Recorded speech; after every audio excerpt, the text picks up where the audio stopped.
All right, and welcome to a bit of a different episode. And tonight, what we're going to be doing is we're going to be streaming live here on Twitter and on Periscope as well. I'm joined by Daren Loucks. Daren, this is the first time we met. Yeah, man. I'm pleased to meet you. I've always heard great things about you. I've watched your shows, and I love the work that you do, man. Man, I really appreciate it, and it's a sad set of circumstances, us meeting this way. You're a good friend, and mine, a guy I get to know, not even over the past year, probably over the past like 8 months. Ty O'Keefe, he and I hosted shows. It seemed like every single day. It's kind of weird. I mean, when did you meet Ty? Oh wow. Oh, I met Ty. We were 15 years old.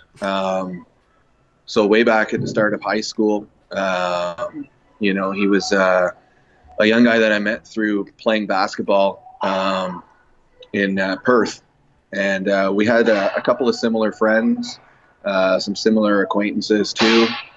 We clicked right away just from like common interests and stuff like that. But Ty, hanging out with Ty and growing up with Ty. I really got to kind of realize like he was such a great person. He had such a big heart for everybody. Which was funny. I was talking to somebody over Facebook the other day just to allude to that, and she was really sad to hear of his passing. And she said the way that she met him was, they were on the bus and she was getting bullied on the bus, and Ty didn't even know her. He had lived at a foster home in the area, and when he got on the bus and he saw that kid was bullying her, this is a grade 8, he immediately just stuck up for her. And that was the type of dude Ty was, that ever since I've known him. And I mean, you met him kind of in a totally different stage of life than I did. I mean, like I said, I met him it would have been May of last year. I sent around, when I was trying to start my own shows, my podcast, I sent around tons of messages. Would you like to come on my show? You know what? Yeah, that's kind of how it is. And At first he kind of was hesitant, and then he came on, and I said this on Hank Smith's show the other day. If you want to go back on Smoke Break MMA, we touched on it too. And I'm not trying to pump my tires, but he didn't want to go on anybody's shows. Like, he told me he turned down a lot of requests, but he saw that I was from Canada, a different part of Canada. I mean, you guys both in Ontario. I'm in New Brunswick. And he came on basically for that reason. So I went back. I've listened to the episode a few times. May of, last year. And it's just crazy how we met from that. We stayed in contact the whole time. I mean, I told Hank, Ty was a guy where if I was stuck in a jam and I wanted to talk MMA, I'd call Ty up or I'd send him a message. Hey, you think you could come on my show? Oh, yeah, sure. Yeah, 100%. And it was like clockwork. And it was a pretty decent chemistry, I think. And then we had the Dialog shows like all the time. I'm slamming stuff around here. But we had the Dialog shows all the time. And I really enjoyed it. And, obviously I get to learn more and more about him and, what he went through in his lifetime. But, I mean, it was a total shock to me to hear his passing last week. Yeah, it was a sudden shock to me as well. Although I knew like Ty has, had severe health problems stemming back from 2007 when he had a spinal cord injury, which left him basically in a wheelchair. But even more so over the last year when he was basically bedridden, and you'd never know it though because the guy just kept ticking. And, I'd talk to him. He'd be like, man, I was really sick. That's why I didn't talk to you. I was like, okay, good. Oh, I'm glad you're feeling better. And he would just be like, oh, yeah, I just got some food and water into me and I'm just ready to go. And that always blew me away as well. Just him, the way he was with people. Like, he was sick. He had a lot of complications. And yet the first thing he would do when he called me up, he'd be like, man, how are things going? I know you're going through this and this, how are things? And he wanted to talk about my stuff, and I'm sitting here going, man, like none of this is all trivial compared to, but that was the type of person he was. He just pushed forward like that. And, it made me proud all the time, actually, to see where he had come from to where he was now and how he just wasn't giving up on anything. And like I, said earlier before when we were talking, the guy was literally pumping out articles and things with the power of one finger. And he'd tell me, like, some nights, so he started working for my site, for Fight Night Picks, and he'd say, you know, like, he was working for free. He just wanted to pump out the articles, and he'd say, oh, well, you know, I don't know if this article is going to work for this site, but would you mind? And then he'd thank me for putting it up. I mean, Ty, you're doing work for free out of the enjoyment and the goodness of your heart. Like, yeah, of course. I mean, we're going to have a conversation about it. We're going to read it. Like, it was great, you know, from that perspective. And then it'd be 11 o'clock at night my time, so I'm an hour ahead of Ontario, which most people don't even know there's an Atlantic time zone. But he'd send me like a message at like 11 o'clock. Oh yeah, I'm almost done. And then I get a message early in the morning. Yeah, here's the article, whatever. And he would have been up all night trying to type that article up. Like, yeah, the guy was just so persistent to get things done like that. Yeah, he really was, and he had a work ethic like no other. And to be honest, too, like at times he would show that even when we were in high school. You know, he was so dedicated to ball, like playing basketball.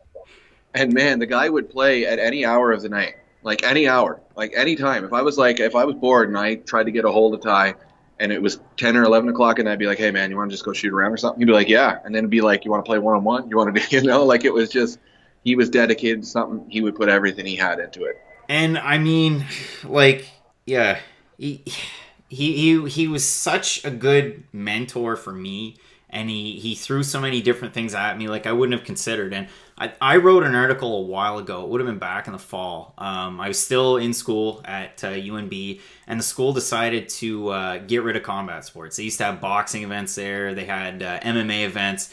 There was a boxing event where a guy suffered a traumatic brain injury.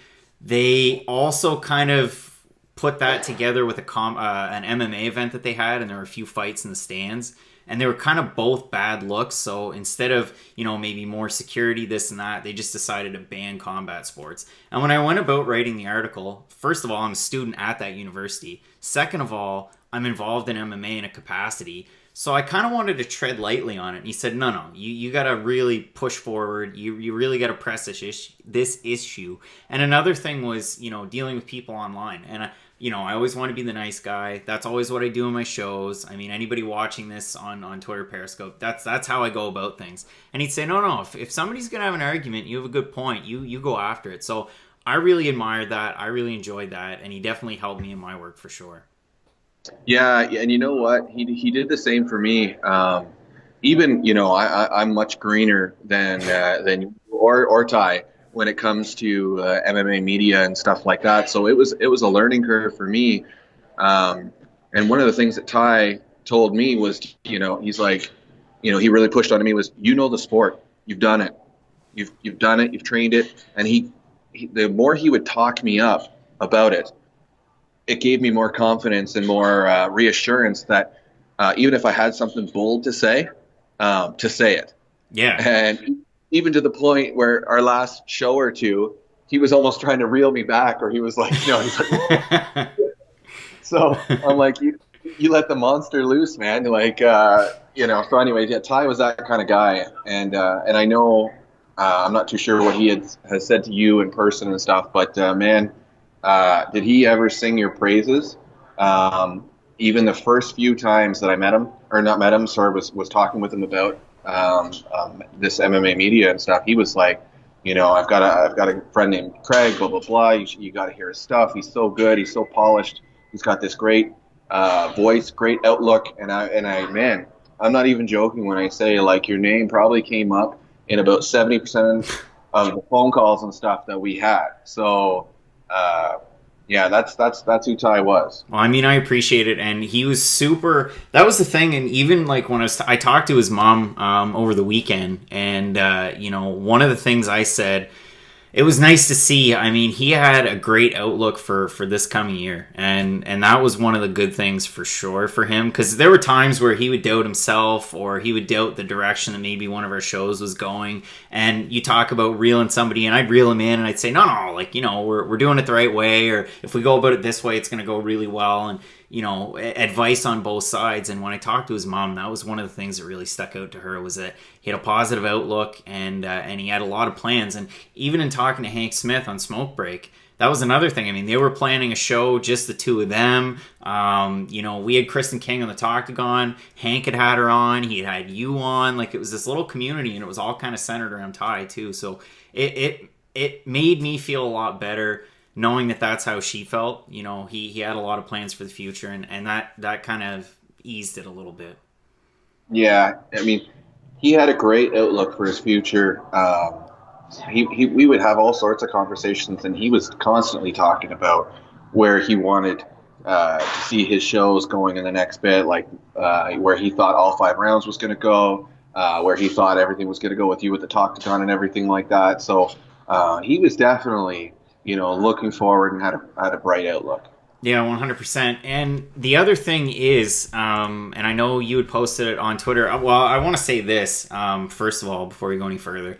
So we had talked on, it was last Thursday. I went through my Facebook Messenger, and like, I don't see some of those requests sometimes. I had a request from another one of his friends on Wednesday that had basically told me, I didn't see it. I don't really check those all that often. But when I found out on Thursday, I thought, is it my place? I don't know. And I posted something on Twitter, and I'll tell you what.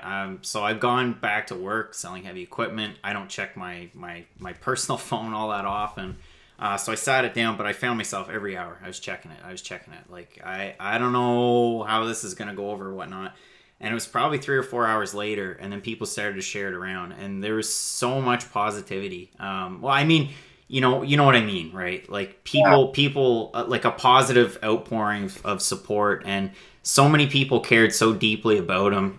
People that he used to work with, people that he got to know online. I've gotten a lot of direct messages as well. And he was really something special, not just to the Canadian MMA community, but just, the MMA community in general. A lot of people thought really, really highly of him, and they had a lot of great things to say about him too. That's great, because it wasn't just his work, it was his passion.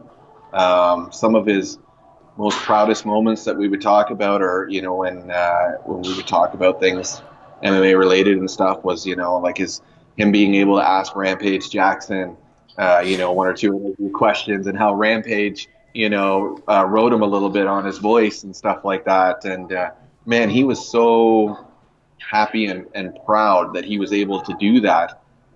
It was so much more to him than just money in his account. It was he had a passion for it. He loved it. He loved the sport. He loved it. I mean, so that you're referencing those Bellator conference calls, and he'd bring that one up all the time. And there was another one, and I was on the call, and for some reason I couldn't click the right button to ask a question. So I listened in the whole thing, didn't ask anything.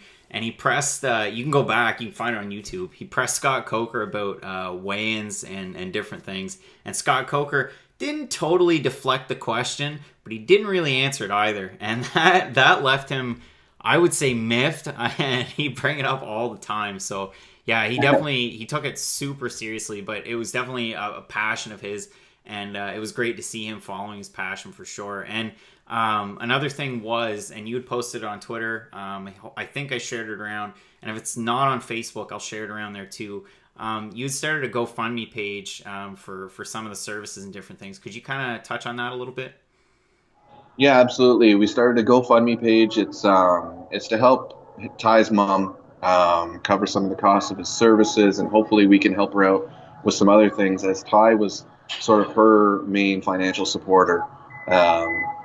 So we started a GoFundMe page. You can find it at Daren Loucks on Twitter.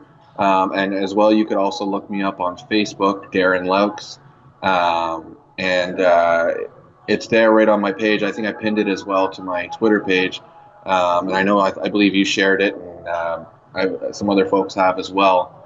So it's floating around. But yeah, basically the goal is to get as much money as we can, and that we could give to Ty's mom to sort of help her with this sudden tragedy.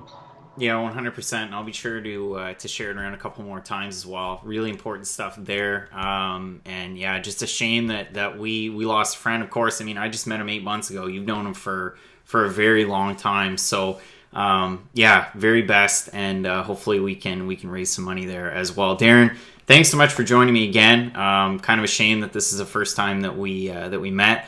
I'm sure we're going to have more conversations to come. Hopefully they'll be a little bit lighter in nature. But before you leave, do you have any parting thoughts? Is there anything you wanted to share? No, you know what? I just thank you for having me on. Definitely look forward to doing some other things possibly with you. And for anybody who didn't know Ty, Ty was an amazing person who always looked out for his friends, his family. He was good like that. So I would just encourage anybody that listens to this, if they could find the GoFundMe page and help Ty's mom out, that would mean the world to me, world to her, and probably even more so to Ty. Yeah, very best, Daren, and thanks so much for joining me. Like you had mentioned, at Daren Loucks on Twitter. You can find me at Craig Allen FMP. We'll be sharing that GoFundMe link, and thanks again, Daren. Thank you.